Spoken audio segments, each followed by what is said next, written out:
ناظرین السلام علیکم، میں احمد راحیل پاشا آپ تمام ناظرین کا پروگرام رمضان ٹائم میں دلی خیر مقدم کرتا ہوں۔ رمضان ٹائم ایک ایسا پروگرام ہے جس میں آپ رمضان سے متعلق کوئی بھی سوال کر سکتے ہیں۔ آپ کے سوالوں کے جوابات دینے کے لیے اور ہم سے گفتگو کرنے کے لیے ہمارے ساتھ حیدرآباد سے جڑ رہے ہیں مفتی سید ضیاء الدین نقشبندی صاحب، صدر مفتی جامعہ نظامیہ حیدرآباد، اور ہمارے دوسرے مہمان ہیں افضل منگلوری صاحب، جو آپ کو آپ کی فرمائش پر حمد اور نعت کا نذرانہ پیش کریں گے۔ آپ دونوں حضرات کا ہمارے ساتھ جڑنے کے لیے بہت بہت خیر مقدم، بہت بہت شکریہ۔ اور سب سے پہلے افضل منگلوری صاحب، پروگرام کے شروعات میں آپ سے چاہوں گا کہ آپ ہمارے ناظرین کے لیے ایک پیارا سا کلام پیش کریں۔ افضل منگلوری صاحب۔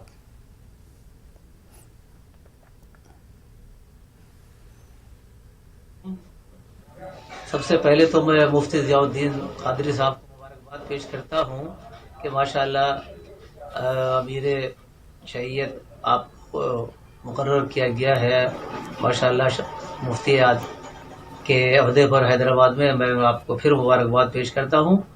اور رمضان المبارک کی یہ آخری عشرہ ہے، اس دعاؤں کے ساتھ کہ میں حمد کے چند اشعار پیش کر رہا ہوں، سماعت فرمائیے گا۔ جی ارشاد۔ عظیم رب دو عالم تیری ثنا کے لیے، عظیم رب دو عالم تیری ثنا کے لیے، حدود فکر رسا کم تیری ثنا کے لیے، حدود فکر رسا کم تیری ثنا کے لیے، عظیم رب دو عالم۔ اور ازل سے چاند ستارے شفق و شجر محسال، ازل سے چاند ستارے شفق و شجر محسال، ہنوز وقف ہے ہر دم تیری ثنا کے لیے، ہنوز وقف ہے ہر دم تیری ثنا کے لیے، عظیم رب دو عالم تیری ثنا کے لیے۔ اور یہ ہم دیکھیے گا کہ غیر جاندار چیزوں سے میں نے کوشش کی ہے ہم باری تعالیٰ کرنے کی سب، کہ زمین وصف کنا ہے تیرے تجمل کی، زمین وصف کنا ہے تیرے تجمل کی، ہے آسماں کا بھی سرخم تیری ثنا کے لیے، ہے آسماں کا بھی سرخم تیری ثنا کے لیے، عظیم رب دو عالم تیری ثنا کے لیے۔ اور یہ شعر سنیے گا، حمد کا آخری شعر، شاید نئی بات ہو کچھ، اللہ کا کرم، کہ سلامی دیتی ہے تیری ربوبیت کو نماز، سلامی دیتی ہے تیری ربوبیت کو نماز، بلند ازاں کا بھی سرخم تیری ثنا کے لیے، بلند ازاں کا بھی سرخم تیری ثنا کے لیے، عظیم رب دو عالم مقطع سماعت فرمائیں جی جی ارشاد کہ تیرے حضور میں افضل ندامتوں کے یش بنا کے لایا ہے شبنم تیری ثنا کے لیے بنا کے لایا ہے شبنم تیری ثنا کے لیے عظیم رب دو عالم تیری ثنا کے لیے حدود فکر رسا کم تیری ثنا کے لیے. بہت بہت شکریہ, بہت عمدہ کلام پیش کیا آپ نے افضل منگلوری صاحب.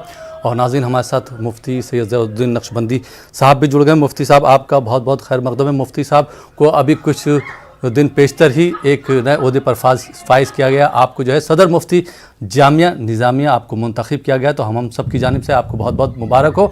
اور مفتی صاحب جو ہیں مفتی سید ضیاء الدین نقشبندی صاحب 100 سے زیادہ کتابیں تصنیف کر چکے ہیں. آپ ضیاء اسلامک ریسرچ سینٹر کے فاؤنڈر بھی ہیں اور www.ضیاء سینٹر پہ آپ کو جو ہے بہت سے فتاوے اور بہت سے مواد بھی آپ کو مل سکتا ہے. وہاں پر اگر آپ جائیں گے ویب سائٹ پہ تو آپ کو وہاں پہ بہت زیادہ مواد مل سکتا ہے, ہر عنوان پر آپ کو مل سکتا ہے. مفتی صاحب بہت بہت شکریہ. اور سب سے پہلے میں یہ سوال کرنا چاہوں گا کہ جیسے آج 28واں روزہ ہے, اس کے بعد آخری شب قدر آ رہی ہے, تو لوگ جو ہے قرآن پاک مکمل کر چکے ہیں, فاتحہ بھی دلوا رہے ہیں. تو لوگوں کا یہ پوچھنا ہے, اکثر لوگوں کے اندر یہ شک و شبہ رہتا ہے کہ جیسے قرآن پاک پہ جو 14 سجدے ہیں وہ اس وقت نہیں کر پاتے ہیں جب وہ تلاوت کرتے ہیں, تو کیا یہ 14 سجدے بعد میں کر سکتے ہیں, کس طرح سے کر سکتے ہیں؟ جی مفتی صاحب. السلام علیکم ورحمۃ اللہ وبرکاتہ. الحمد للہ رب العالمین والصلاة والسلام علی حبیبہ سید الانبیاء واشرف المرسلین وعلی آلہ الطیبین الطاہرین واصحابہ الاکرمین الافضلین وعلى من احبهم وتبعهم باحسان اجمعین. اما بعد. اللہ رب العزت کی بارگاہ میں ہم شکر بجا لاتے ہیں کہ اس نے ہمیں رمضان کا بابرکت مہینہ نصیب فرمایا اور وہ ابھی اختتامی مراحل میں تشریف لا چکا ہے. اللہ تعالیٰ کی اس عنایت و توفیق پر جس قدر شکر بجا لائیں کم ہے کہ اس نے روزوں کے اہتمام کی سعادتیں عطا فرمائی ہے اور حسب مقدور عبادات کے, قیام اللیل کے, تراویح کے اور تلاوت قرآن کے فضل سے شرف سے مشرف ہونے کے بھی سنہری موقع نصیب فرمائے ہیں. جہاں تک آپ کی محبت اور آپ کے خلوص کا آپ نے اظہار فرمایا کہ جامعہ نظامیہ میں جو ذمہ داری احقر کو دی گئی ہے دارالفتاء کی, اس پر آپ نے مبارکباد پیش کی. اللہ تعالیٰ آپ کو جزائے خیر عطا فرمائے. دعا کی گزارش کرتا ہوں کہ اللہ تعالیٰ اس عظیم ذمہ داری کو اس کے منشے کے مطابق انجام دینے کی توفیق عطا فرمائے. آمین. جزاکم اللہ خیر الجزا. آپ نے سوال کیا کہ قرآن مجید جو حضرات رمضان شریف میں مکمل کر لیتے ہیں اور بہت سے لوگ پڑھتے ہیں, وہ جو سجدہائے تلاوت کرنے ہوتے ہیں جہاں جہاں سجدے کی آیتیں آتی ہے وہ اس موقع پر نہیں کرتے ہیں, تو وہ کیا بعد میں کر سکتے ہیں؟ تو ہاں بالکل, قرآن کریم کی جن آیات کے پڑھنے سے سجدہ واجب ہو جاتا ہے فی الفور سجدہ کر لیں تو یہ بہتر ہے, اور نہ کر سکیں تو بعد میں ان کے ذمے وہ سجدہ جو انہوں نے تلاوت کے موقع پہ نہیں کیا, جو 14 سجدے ہیں وہ واجب ہی رہتے ہیں, جب بھی ادا کریں گے ادا ہو جائیں گے, لیکن تاخیر نہیں کرنا چاہیے. اب رمضان میں قرآن مکمل فرمایا آپ نے, رمضان ابھی باقی ہے, غیر مکروہ وقت میں آپ سجدہائے تلاوت کر لیں. اللہ تعالیٰ اپنے کرم سے خوب نوازتا ہے ان لوگوں کو جو سجدے کرتے ہیں, کیونکہ قرآن مجید میں اللہ تعالیٰ نے فرمایا ہے کہ آپ سجدہ کر کے اللہ کے قریب ہو جائیے. اور یہ سجدہ تلاوت کے پیچھے بھی یہی حکمت ہے کہ قرآن کریم کی یہ ان آیات مبارکہ پر سجدہ تلاوت کو واجب قرار دیا گیا ہے جن میں یا تو سجدہ کرنے کا اللہ حکم دیا تو فوراً ہم تعمیل میں سجدہ کرتے ہیں, یا ان آیات میں یہ مضمون ہے کہ اللہ کے نیک بندے فرشتے اور مقربین اللہ کی بارگاہ میں سجدہ کرتے ہیں، تو وہ مضامین کے پڑھنے کے بعد بندے یہ ظاہر کرتے ہیں کہ اے اللہ ہم نیک لوگوں میں شامل ہونا چاہتے ہیں اور سجدہ کر لیتے ہیں۔ اور تیسرا مضمون یہ ہوتا ہے کہ منکرین نے سجدہ نہیں کیا تو ہم ان لوگوں میں شامل نہیں ہونا چاہتے ہیں، اس مقام پر ان آیات پر سجدہ کرتے ہیں۔ تو سجدے تلاوت کے موقع پر یہ بات ذہن میں رکھنا چاہیے کہ 3 مضامین ان آیات میں ہیں، یا تو سجدہ کرنے کا حکم ہے، یا نیک لوگوں کے سجدہ کرنے کا بیان ہے، یا منکرین کے سجدہ نہ کرنے کا ذکر ہے۔ تو حکم سجدے کا ہے تو بھی سجدہ کرنا ہے، اچھوں نے سجدہ کیا تو ہم اچھوں میں شامل ہونے کے لیے سجدہ کرنا ہے، اور جو لوگ سجدہ نہیں کرتے وہ اچھے نہیں ہوتے تو ہم وہ جو خراب ہیں ان میں شامل نہیں ہونا چاہتے ہیں، اس لیے اس زمرے سے نکلنے کے لیے سجدے میں ہم گر جاتے ہیں۔ تو گویا کہ سجدہ تلاوت جو 14 ہیں یہ واجب ہیں۔ سجدہ جب آپ تلاوت کی آیت کیے ہیں اس وقت کر لیں تو یہ بہتر ہے، نہ کریں تو بعد میں ذمے واجب رہتے ہیں اور ابھی کر لیں۔ اور اس طرح سے پہلے جو قرآن مجید پڑے ہوئے ہوں گے وہ بھی اگر سجدے ان مقامات پر نہیں کیے ہیں جن مقامات پر سجدہ کرنے کا حکم ہے تو بھی وہ واجب ہی ہے، نہیں کریں گے تو گناہگار ہوں گے۔ سجدہ تلاوت واجب ہے، دیر سے کرنے سے واجب ادا ہو جاتا ہے، نہ کرنے پر ذمہ داری اپنے کندھوں پر رہتی ہے۔ جی بہت بہت شکریہ مفتی صاحب۔ مفتی صاحب اسی جڑا ایک اور سوال کرنا چاہوں گا کہ جیسے قرآن پاک مکمل ہو جائے تو اس کو کس طرح سے بخشیں گے؟ ایک عام آدمی جس کو زیادہ نہیں معلوم ہے، فاتحہ وغیرہ نہیں معلوم ہے، تو وہ جو ہے کس طرح سے قرآن پاک بخشے گا؟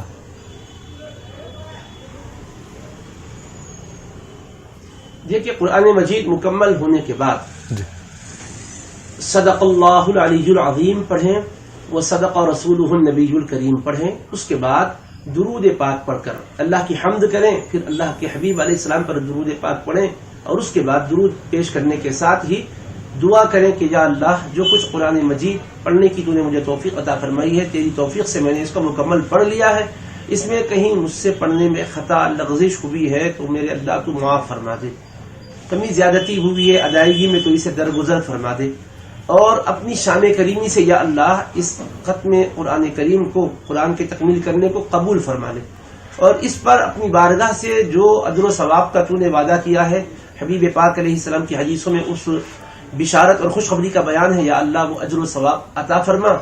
اب اس کے بعد پھر آپ یہ اجر و ثواب جو قرآن کی تلاوت پر اللہ آپ کو بخشے گا، آپ اللہ سے التجا کریں کہ یا اللہ تیرے نبی کریم علیہ السلام نے ہم تک قرآن پہنچایا ہے، دین پہنچایا ہے، حضور کی روح اطہر پر یا اللہ اپنی رحمتوں کی برسات فرما، اور اس کا ثواب ہم بارگاہ رسول کریم علیہ السلام میں ہدیہ کرتے ہیں۔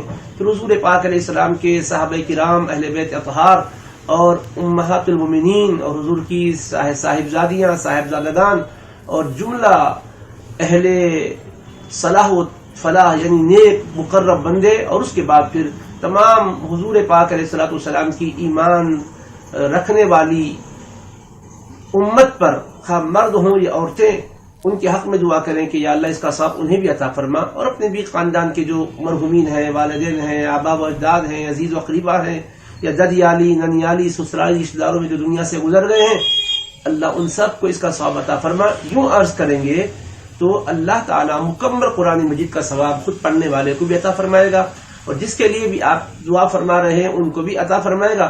اللہ کے پاس ثواب کے خزانے ہیں، اس میں کوئی کمی نہیں ہے۔ بے شک، بہت بہت شکریہ مفتی سید ضیاء الدین نقشبندی صاحب۔ آئیے ناظرین پروگرام میں کال کا سلسلہ شروع کرتے ہیں، دیکھتے ہیں ہمارے پہلے کالر کہاں سے، ان کا کیا سوال ہے۔ جی السلام علیکم۔ السلام علیکم۔ وعلیکم السلام۔ جی محترم کہاں سے بات کر رہے ہیں آپ؟ جی میں مراد آباد سے عادل انصاری بول رہا ہوں۔ سوال جی کیجیے۔ میرا سوال یہ تھا، عید کی نماز کا طریقہ، عید کی نماز کا طریقہ کیا ہے، اور عید کی نماز میں نیت کس طرح سے کریں گے، اور اگر عید کی نماز نہیں پڑھ پائے تو چاش کی نماز کس طرح سے ادا کریں گے اور اس کی کیا نیت ہوگی، اور آپ سے ایک گزارش ہے آپ ایک نعت پیش کریں۔ ٹھیک، بہت بہت شکریہ۔ جی مفتی صاحب کیا جواب دینا چاہیں گے؟ جی بسم اللہ الرحمن الرحیم۔ عید کا طریقہ دریافت کر رہے ہیں، عید کی نماز کا کیا طریقہ ہے؟ جی عید کی نماز کا طریقہ یہ ہے کہ عید کی 2 رکعات نماز واجب ہے، اور عام نمازوں سے اس میں تھوڑا سا اضافہ ہے کہ ہر رکعت میں 3 تکبیرات زائد واجب قرار دیے گئے ہیں۔ تو پہلے تو نیت یہ کریں گے کہ اے اللہ میں تیری رضا اور خوشنودی کے لیے 2 رکعات عید الفطر کی واجب ادا کرتا ہوں. عید الفطر کا موقع ہے، یہ عید الاضحیٰ ہوگی تو عید الاضحیٰ کی واجب ادا کرتا ہوں. اور اس کے ساتھ یہ بات بھی ذہن میں رکھ لیجیے کہ دراصل عید کی یا کسی بھی نماز کی ادائیگی کی جو نیت ہے وہ دل کے ارادے کا نام ہے. دل میں پختہ ارادہ ہو، زبان سے الفاظ بولنا کوئی ضروری نہیں ہے، پسندیدہ ہے، لیکن یہ کہ سنت سے جو عمل ثابت ہے وہ یہ کہ دل میں نیت ہو. کیا نیت ہو؟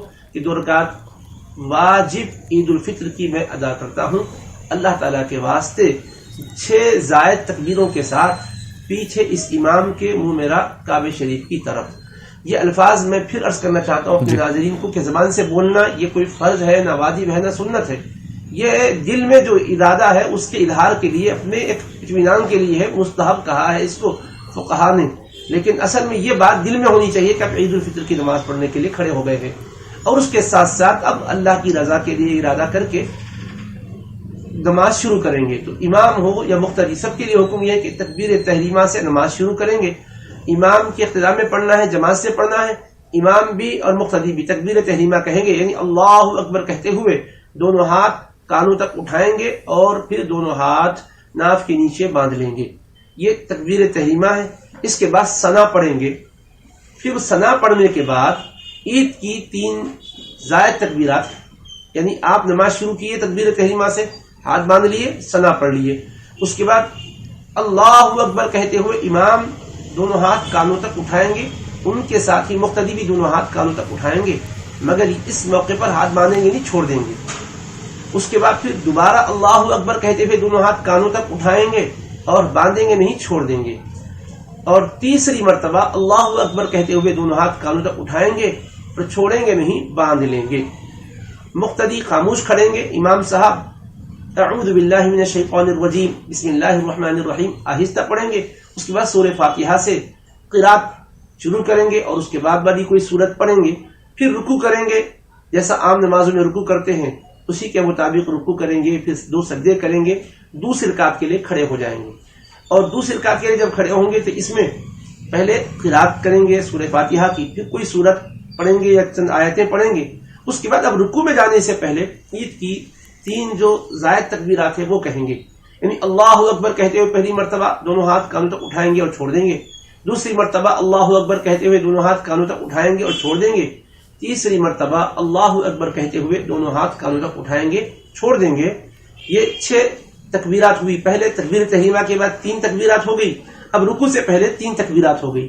اب اس کے بعد جیسا رکوع میں عام طور پر اللہ اکبر کہتے ہوئے جاتے ہیں ویسے ہی اللہ اکبر کہتے ہوئے رکوع میں جائیں گے. رکوع کی تکبیر کے موقع پر کانوں تک ہاتھ نہیں اٹھائیں گے. تو یہ 6 تکبیرات واجب ہے اور رکوع کی تکبیر بھی عیدین میں واجب ہے. یعنی مختصر طور پر یہ کہ تکبیر تحریمہ کے بعد دونوں ہاتھ باندھ لیں گے. پھر اس کے بعد 3 تکبیرات کہیں گے پہلی رکعت میں. پہلی تکبیر کہیں گے، دونوں ہاتھ کانوں تک اٹھائیں گے اور چھوڑ دیں گے. دوسری تکبیر کہیں گے، دونوں ہاتھ کانوں تک اٹھائیں گے، چھوڑ دیں گے. تیسری تکبیر کہیں گے، دونوں ہاتھ کانوں تک اٹھائیں گے، چھوڑیں گے نہیں، باندھے رکھیں گے. پھر جیسے عام طور پہ نماز پڑھتے ویسے ادا کریں گے. دوسری رکعت بھی ویسے ہی پڑھ کر عام نمازوں کی طرح جب رکوع میں جانے کا وقت آئے گا تو رکوع میں فوراً نہیں جائیں گے. قرات مکمل ہونے کے بعد 3 مرتبہ اللہ اکبر کہتے ہوئے دونوں ہاتھ کانوں تک اٹھائیں گے اور ہر بار چھوڑیں گے. اور چوتھی مرتبہ بغیر کانوں تک ہاتھ اٹھائے کے اللہ اکبر کہتے ہوئے رکوع میں جائیں گے اور پھر دستور کے مطابق، قاعدے کے مطابق نماز مکمل کر لیں گے. نماز کے بعد امام صاحب خطبے دیں گے، خطبہ سنیں گے. اگر کسی کی عید کی نماز فوت ہو جاتی ہے تو اس کو گھر میں آ کر چاشت کی نماز پڑھنا ہے. اگر کہیں اور جگہ نماز کا اہتمام ہے، وہاں شرکت کرنے کا جو ہے موقع میسر ہے تو شرکت کر لیں. اگر نہ ہو سکے تو گھر میں چاشت کی نماز پڑھیں. 2 رکعات کے ساتھ پڑھیں، 4 رکعت پڑھیں، 2 رکعت کر کے پڑھیں یا 4 رکعت ایک سلام کے ساتھ پڑھیں، دونوں کی بھی گنجائش ہے. جی مفتی صاحب، یہ تو آپ نے بتایا کہ اگر کسی کی نماز چھوٹ جاتی اس وقت گھر پہ آ کے چاشت کی نماز پڑھ سکتے. اب جیسا کہ آپ کو معلوم ہے کہ لاک ڈاؤن لگا ہوا ہے، مساجد نہیں کھل رہی ہیں، اور گھر میں اگر کوئی مطلب ایک سنگل پرسن ہے اور ایک دوسرے کے ہاں جا بھی نہیں رہے ہیں تو فرد واحد کو کس طرح سے عید کی نماز ادا کرنا چاہیے، کیونکہ وہاں خطبہ بھی وہ نہیں پڑھ سکتے ہیں. جی، تو لاک ڈاؤن ہے اور لاک ڈاؤن کی وجہ سے پابندی ہے، عیدگاہ نہیں جا سکتے، مساجد میں نہیں پڑھ سکتے، اور کہیں بھی فنکشن ہال میں، اسکول میں، کالج میں یا کسی بھی کھلے مقام پر اذن عام یعنی سب کو شرکت کی جس میں اجازت ہو، اس شرط کے ساتھ نماز اگر نہیں پڑھ سکتے ہیں، پابندی ایسی ہے، تو ایسی صورت میں گھر کے اندر آپ جیسا عام طور پر اشراق کی 2 رکعت نماز پڑھتے ہیں، اس کے بعد پھر چاش کا وقت شروع ہوا تو چاش کی رکعت پڑھتے ہیں، ایسے موقع پر بھی ان کو 4 رکعت اشراق کی نماز صبح میں 2 رکعت پڑھ لیں اور 4 رکعت چاش کی نماز پڑھ لیں۔ اگر اشراق کی نہ بھی پڑھے ہیں تو کوئی بات نہیں ہے، عید کا وقت جب شروع ہو جائے تو 4 رکعت چاش کی نماز پڑھ لیں۔ 4 رکعت چاش کی نماز نفل ہے، نفل نماز جیسا عام طور پر پڑھتے ہیں اسی طرح پڑھ کر اللہ سے دعا کریں اپنے گناہوں کی بخشش کے لیے اور اس بلا اور وبا سے امت کی اور خود کی حفاظت کے لیے۔ جی بہت بہت شکریہ مفتی سید ضیاء الدین نقشبندی صاحب۔ ناظرین آپ دیکھ رہے ہیں پروگرام رمضان ٹائم، فی الحال وقت ہو چلا یہاں پر ایک چھوٹے سے بریک کا، بریک کے بعد آپ کی خدمت میں پھر حاضر ہوں گے۔ آپ دیکھتے رہیے ہمارے یہ لائیو فون ان پروگرام رمضان ٹائم۔ پھر آپ کا خیر مقدم ہے، آپ دیکھ رہے ہیں ہمارا یہ لائیو فون ان پروگرام رمضان ٹائم اور آپ کے سوالوں کے جوابات دے رہے ہیں مفتی سید ضیاء الدین نقشبندی صاحب، صدر مفتی جامعہ نظامیہ، اور ہمارے دوسرے مہمان ہیں جناب افضل مینگلوری صاحب جو رڑکی اتراکھنڈ سے ہمارے ساتھ جڑے ہیں۔ آپ دونوں حضرات کا بریک کے بعد ایک بار پھر خیر مقدم ہے، اور بریک کے بعد ایک اور کالر کو پروگرام میں شامل کرتے ہیں۔ جی السلام علیکم۔ السلام علیکم۔ السلام علیکم۔ وعلیکم السلام۔ جی محترم کہاں سے بات کر رہے ہیں؟ میں اورنگ آباد سے بول رہا ہوں سر، محمد سالار۔ جی محمد سالار صاحب سوال کیجئے۔ سر سوال 2 ہے۔ پہلا سوال تو یہ ہے کہ جیسے ابھی کرونا کال میں جو ہے تو چاروں طرف آہاکار مچی ہوئی ہے، جی تو کیا ہم عید ایسے پہلے جیسے ہم مناتے تھے کیا ابھی بھی ویسے ہی منا سکیں گے؟ دوسرا سوال یہ ہے سر کہ جیسے میرے گھر کے پاس میں ہی مسجد ہے، ابھی لاک ڈاؤن کی وجہ سے ہم مسجد میں تو جا نہیں سکتے، جی لیکن مسجد کی آواز ہمارے گھر تک آتی ہے، جی تو جب عید کی نماز ہوگی تو کیا اس آواز کے سہارے سے ہم ہمارے گھر میں نماز پڑھ سکیں گے؟ جی اور کوئی سوال آپ کا؟ بس شکریہ سر۔ جی بہت بہت شکریہ۔ جی مفتی صاحب کیا جوابات دینا چاہیں گے؟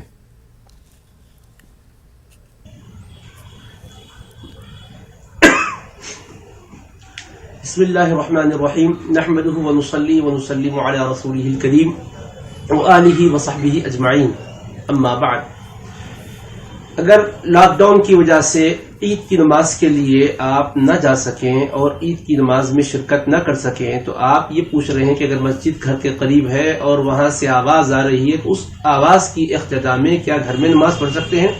تو یاد رکھیے گا گھر کے اندر آپ رہ کر مسجد میں جو جماعت کے ساتھ نماز ہو رہی ہے اس میں شریک نہیں ہو سکتے۔ آپ گھر میں تنہا اگر عید کی نماز میں نہیں جا سک رہے ہیں یا عید قائم ہی نہیں ہو رہی ہے تو چاش کی نماز 4 رکعت پڑھ لیں، اور اگر جانے میں سہولت ہے اور رکاوٹ نہیں ہے اس علاقے اور بستی میں تو پھر مسجد ہی میں جا کر آپ جماعت میں شریک ہوں، لیکن نہ جا سکنے کی صورت میں مسجد سے جو آواز آ رہی ہے اس آواز کی اقتدا گھر میں رہ کر آپ نہیں کر سکتے۔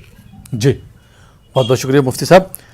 آئیے ناظرین ایک اور کالر کو شامل کرتے ہیں۔ جی السلام علیکم۔ وعلیکم السلام۔ جی محترمہ کہاں سے بات کر رہی ہیں آپ؟ ٹی وی کی آواز بالکل بند کر دیجئے، سوال کیجئے اپنا۔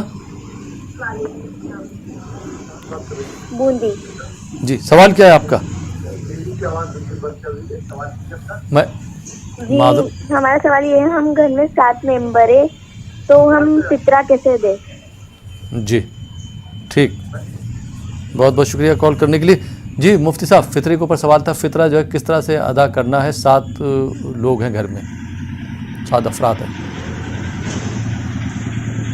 جی ہر ایک شخص کے اوپر فطرہ جو روزہ رہے ہیں یا نہیں رہے ہیں واجب ہے کہ وہ ادا کریں، تو لہٰذا 7 افراد ہیں تو ان میں سے ہر ایک، اچھا یہ بھی یاد رکھیے گا کہ نابالغ بھی ہوں جی تو ان کی طرف سے ان کے سرپرست فطرہ ادا کریں گے، یعنی یہ زکوٰۃ کی طرح نہیں ہے کہ بالغ پر ہی واجب ہے، غیر بالغ ہو نابالغ ہو تو واجب نہیں، ایسا نہیں ہے، بلکہ سرپرست کے ذمے ہے کہ اپنے تحت میں جو نابالغ بچے ہیں معذور ہیں ان کی طرف سے ادا کریں۔ تو خیر آپ پوچھ رہے ہیں گھر کے اندر 7 ممبر ہے تو ہر ایک کی طرف سے ایک ایک فطرہ ادا کرنا ہوگا، اور صدقے فطر میں جو یا گیہوں یا کشمش یا کھجور ہی دیں یہ کوئی ضروری نہیں ہے، بلکہ اس کی قیمت جو بازار میں ہے اوسط درجے کی اتنی قیمت ہر صدقے فطر کے عوض میں ادا کر دی جائے۔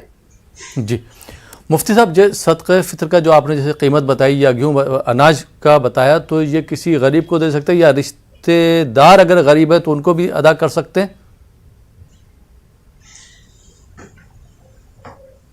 جی دیکھیے، غریب میں سب سے پہلے رشتہ دار ہی کو آپ مقدم رکھیں گے، جو مستحق ہے ان کو دینا ہے، جن کو زکوٰۃ دے سکتے انہی کو صدقہ فطر دے سکتے۔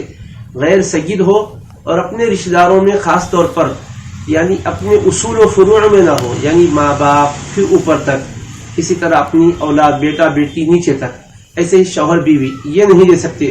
اس کے علاوہ جو بھی اپنے رشتہ دار ہیں، بہن ہیں، بھائی ہیں، چچا ہیں، بھتیجے ہیں اور اپنی پھوپھیاں ہیں، خالائیں ہیں، ایسے رشتہ داروں کو جو مستحق ہے برابر آپ ترجیح دیں، کیونکہ آپ کے خاندان میں کون غریب ہے آپ کو پتا ہے، غیر کو پتا نہیں ہے، تو آپ ان تک پہنچائیں، یہ زیادہ اجر و ثواب کی بات ہے۔ ایک تو صدقہ فطر بھی ادا ہوگا، ایک رشتہ داروں کا حق بھی ادا ہوگا، صلہ رحمی کا بھی ثواب ملے گا۔ یعنی رشتہ داروں میں ماں باپ کو، دادا دادی کو اور نانا نانی کو اوپر تک نہیں دے سکتے، ایسے بیٹا بیٹی، پوتا پوتی، نواسا نواسی ان کو نہیں دے سکتے، اور شوہر بیوی کو، بیوی شوہر کو نہیں دے سکتے، سادات میں کسی کو نہیں دے سکتے۔ اس کے علاوہ جو مستحق رشتہ دار ہیں ان کو دے سکتے ہیں، اور اگر رشتہ داروں میں مستحق نہیں ہے تو دیگر پڑوسیوں میں جو مستحق ہے ان کو دیجیے، ورنہ آپ کسی کو بھی دے سکتے۔ دینی مدارس جو جہاں ہاسٹلز ہے، غریب اور مستحق بچے جہاں پڑھتے ہیں، جن کے لیے کھانے پینے اور رہائش کا بندوبست رہتا ہے، ان کو دے، یہ سب جائز ہے۔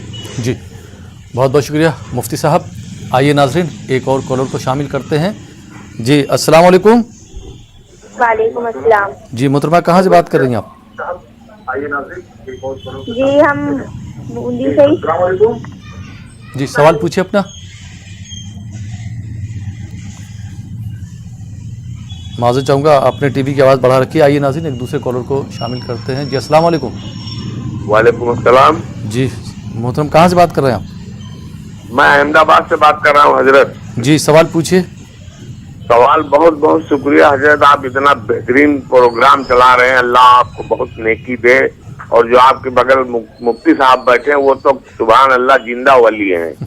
خالی میرے اتنا سوال تھا حضرت کہ ظالم لوگوں کی علامت کیا ہے، ذرا مفتی صاحب سے کہیے، 1 منٹ کے لیے بول دیں اس تقریر کی طرح۔ کس کی علامت؟ ظالم لوگوں کی اچھا علامت جی جی جی ٹھیک ٹھیک ٹھیک ٹھیک۔ بہت احسان ہوگا حضرت۔ جی بہت بہت شکریہ کال کرنے کے لیے۔ آئیے ناظرین ایک دوسرے کالر کو شامل کرتے ہیں پروگرام میں، دیکھتے ہیں یہ کالر کہاں سے، ان کا کیا سوال ہے۔ جی السلام علیکم۔ السلام علیکم۔ وعلیکم السلام۔ جی محترم کہاں سے بات کر رہے ہیں؟ ہاں میں مہاراشٹر سے بات کر رہا ہوں۔ جی سر۔ میرا ایک مسئلہ ایسا ہے کہ آج کل کے زمانے میں آدھا تولہ سونا تو ہر کسی کے پاس ہوتا ہے، اور وہ فروخت کرنے کے بعد 52.5 تولہ چاندی خریدی جا سکتی ہے، تو ایسے لوگوں کے بارے میں زکوٰۃ کا کیا حکم ہے؟ ٹھیک ہے، بہت بہت شکریہ کال کرنے کے لیے۔ جی مفتی صاحب کیا جواب دینا چاہیں گے بھائی نے جو سونے کے بارے میں سوال کیا ہے، زکوٰۃ کے بارے میں؟ دیکھیے سونا چاندی مستقل شریعت میں اس کا نصاب بتلایا گیا ہے۔ اگر آدھا تولہ سونا ہے اور وہ چاندی کے نصاب کے برابر اس کی رقم بنتی ہے تو زکوٰۃ واجب نہیں ہوگی، کیونکہ سونے کو مستقل نصاب بتلایا ہے۔ امام الانبیاء سید المرسلین صلی اللہ علیہ وسلم نے 20 مثقال سونا بتایا ہے، تو اب لہٰذا جو بھی مقدار سونے کی ہے وہ مقدار مکمل نصاب کے لحاظ سے ہے تو پھر اس پر زکوٰۃ واجب ہوگی، اور چاندی کا جو نصاب ہے وہ مکمل ہوا ہے تو اس پر زکوٰۃ واجب ہوگی۔ آدھے سونے کی مقدار 52 تولے 52.5 تولے چاندی آ رہی ہے، یا موجودہ گراموں کے لحاظ سے اگر 42.5 تولے چاندی کے لحاظ سے آ رہی ہے تو اس پر زکوٰۃ نہیں ہوگی۔ ہاں البتہ کچھ سونا اور کچھ چاندی ہے، دونوں کو ملا کر چاندی کا نصاب پورا ہو رہا ہے تو ایسی صورت میں پھر اس پر زکوٰۃ واجب ہوگی۔ صرف سونا آدھا تولہ ہو، 1 تولہ ہو، 2 تولہ ہو، 4 تولہ، 5 تولہ ہو تو اس پر زکوٰۃ واجب نہیں ہے۔ کیوں؟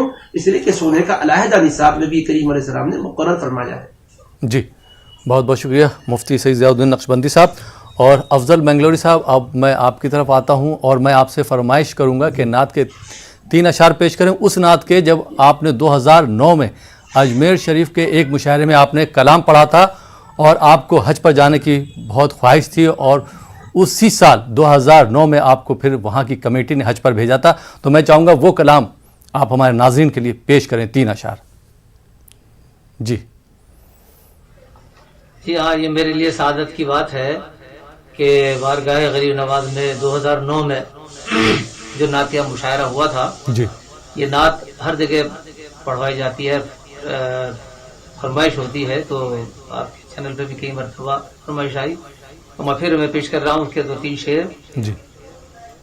گناہگار ہوں در پہ اپنے بلا لو، گناہگار ہوں در پہ اپنے بلا لو، خدائی کے رہبر مدینے کے والی، گناہگار ہوں در پہ اپنے بلا لو، خدائی کے داتا مدینے کے والے، کرم کی نظر مجھ پہ للہ ڈالو، خدائی کے رہبر مدینے کے والے، کرم کی نظر مجھ پہ للہ ڈالو.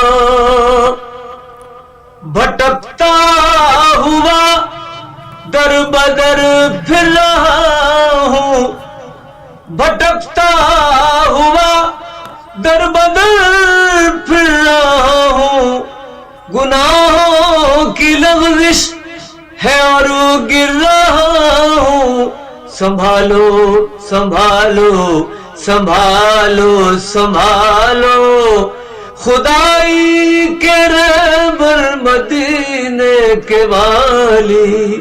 اور وہ شعر جس پر حج کا ٹکٹ عطا ہوا، اللہ کا کرم ہوا جی کہ بلاتے ہو سب کو ہی ہر سال آقا، بے شک بلاتے ہو سب کو ہی ہر سال آقا، آیا تم پہ ہے سب میرا حال آقا، آیا تم پہ ہے سب میرا حال آقا، میرا قرۂ بخت بھی اب نکالو، خدائی کے داتا مدینے کے والے، میرا قرۂ بخت بھی اب نکالو، خدائی کے داتا مدینے کے والے، گناہگار ہوں در پہ پھر سے بلا لو، خدائی کے داتا مدینے کے والی. بہت بہت شکریہ، بہت اچھا کلام افضل منگلوری صاحب. ناظرین، آپ دیکھ رہے ہیں پروگرام رمضان ٹائم. فی الحال یہاں پر وقت ہو چلا ایک چھوٹے سے بریک کا. بریک کے بعد آپ کی خدمت میں پھر حاضر ہوں گے. آپ دیکھتے رہیے ہمارا یہ لائیو فون ان پروگرام رمضان ٹائم. ناظرین، بریک کے بعد ایک بار پھر آپ کا خیر مقدم ہے. آپ دیکھ رہے ہیں ہمارا یہ لائیو فون ان پروگرام رمضان ٹائم، اور آپ کے سوالوں کے جوابات دے رہے ہیں مفتی سید ضیاء الدین نقشبندی صاحب، صدر مفتی جامعہ نظامیہ، اور ہمارے دوسرے مہمان افضل منگلوری صاحب، جو ہم اور نعت کا نذرانہ پیش کر رہے ہیں. آپ دونوں حضرات کا ایک بار پھر خیر مقدم ہے ہمارے ساتھ جڑنے کے لیے. اور ناظرین، بریک کے بعد ایک اور کالر کو شامل کرتے ہیں اس پروگرام میں. جی السلام علیکم. السلام علیکم. ٹھیک ہے، بند کیا ہوں. جی سوال بسم اللہ الرحمن الرحیم. جی سوال. رمضان مبارک ہے، پرہیزگاروں کا مہینہ. جی ہلو، جی آواز آ رہی، سوال پوچھئے. آواز آئی؟ جی سوال پوچھئے. سوال یہ ہے کہ رمضان مبارک پرہیزگاروں کا مہینہ، جی جیسے ہر مشین کو رس چاہیے، اسی طرح 9 مہینے میں اس لیے اللہ نے رکھا کہ پورے 9 مہینے کھاتے پیتے ہو تو 1 مہینہ ریسٹ. 11 میں نے مہینے. سارے کائنات کے انجینئروں کے ساتھ کام کیا ہے، کوئی مشین ایسی نہیں کہ چل جائے. سوال آپ کیا پوچھنا چاہ رہے ہیں؟ سوال یہی ہے کہ رمضان 9 مہینے میں کیوں آیا؟ ٹھیک، بہت بہت شکریہ کال کرنے کے لیے. اس کا جواب یہ ہے. جی آئیے ناظرین ایک دوسرے کالر کو شامل کرتے ہیں. جی السلام علیکم. السلام علیکم. جی ٹی وی کی آواز بند کر دیجیے، سوال پوچھیے اپنا. ہمارا سوال تھا جی